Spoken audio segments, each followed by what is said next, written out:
I didn't want to look, but how could I not? Especially since I was leading the music and providing the eulogy. My grandfather's funeral was open casket, and eventually I looked at his lifeless body and thought of that spiritual hope I had been taught in my younger years, something about being absent from the body and present with God.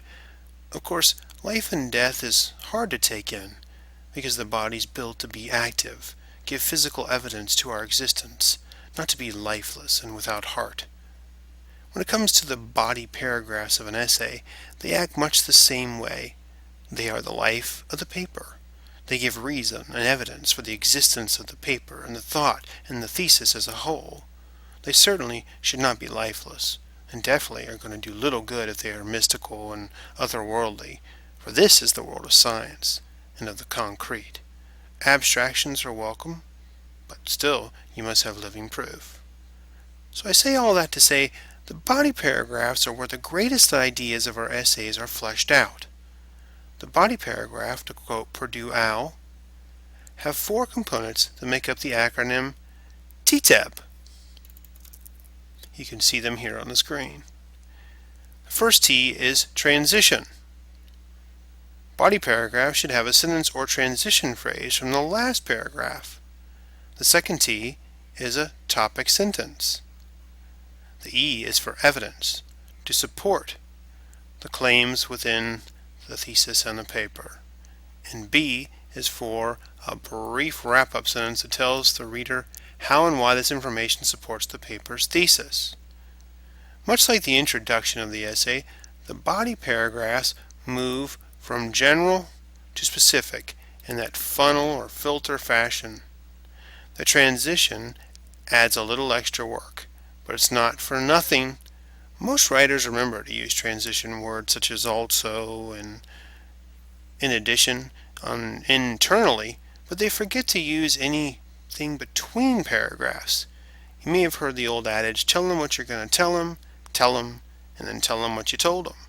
Well, the transition phrase or sentence, when written with meaning and coupled with a good topic sentence, effectively does this.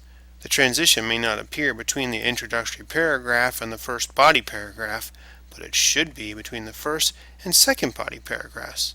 Let's have a look at a good example of an interparagraph transition. Going back to this essay that we've looked at previously, you can see here that between the thesis and the first body paragraph there is not actually a transition. However, moving down, you'll see between the first paragraph, which ends here, and the second paragraph, there is this transition. It is not an actual sentence, but it is a phrase. And it is more than, say, first or second, something like that that's rather elementary. It gives meaning to where the reader has been. It says, in addition to their lyrical invocations to faith and action.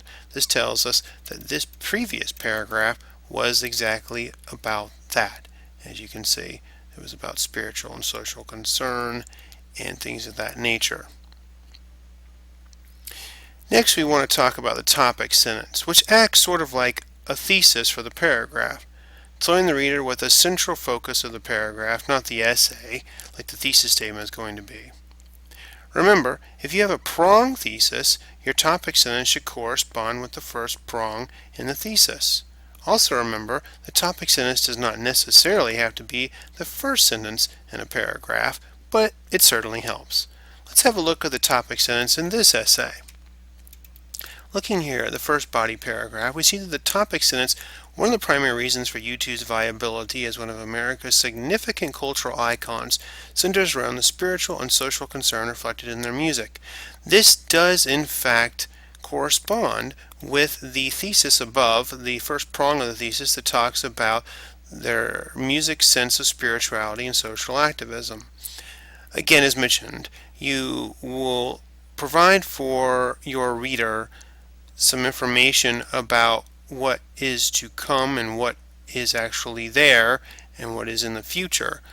This is sort of a way in the thesis that prognosticates what is to come, and then you actually are providing here what you want them to know. This is the crux of that actual paragraph, and then you'll see later that we move on to what where we're going to tell them what we told them. The next part we want to discuss is the supporting details. Now, supporting details are often referred to or broken down into major details or primary supports and minor details or secondary supports. Sometimes writers do not compose with the idea of major or minor details in mind unless the instructor tells them to. But if we were to use an example of going to the grocery store as a topic sentence of the paragraph, we can certainly say we went to the store to buy fruits and vegetables. Here we have an example. So we went to the store to buy fruits and vegetables. Our major detail would then be we bought 3 types of fruits. The minor detail would be the fruits that you actually bought. The 3 fruits we bought were apples, oranges, and pears. Again, we go ahead and flesh that out a little further. We say, then we bought 3 types of vegetables. Again, connecting to the topic sentence that we had 1 fruits and 2 vegetables. Sort of reminds us of a pronged thesis, right? Then we have here the minor detail. Those vegetables included green beans, snap peas, and corn on the cob. This is a rather elementary use of details, but it helps writers think about how to plan and break down their paragraphs. Especially in the revision process, we should be looking for the greatest clarity possible.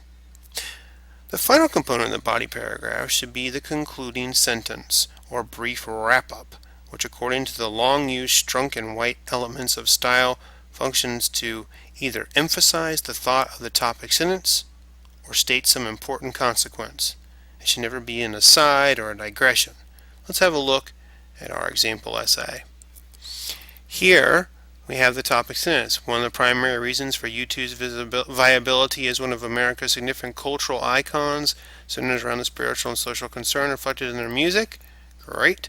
And then we go to the very end and we have this concluding sentence. It says, in America, where 78% of the adult population consider themselves Christian, which talks about the spiritual nature, many equate the term truly American with a Christian faith. U2's faith and mission-focused music contain a familiar theme that resonates with the American cultural mindset. So here, we're not only talking about the topic sentence and giving sort of a reinforcement to it, but we're going back to the thesis, which is in fact about what makes U2 so culturally relevant to America.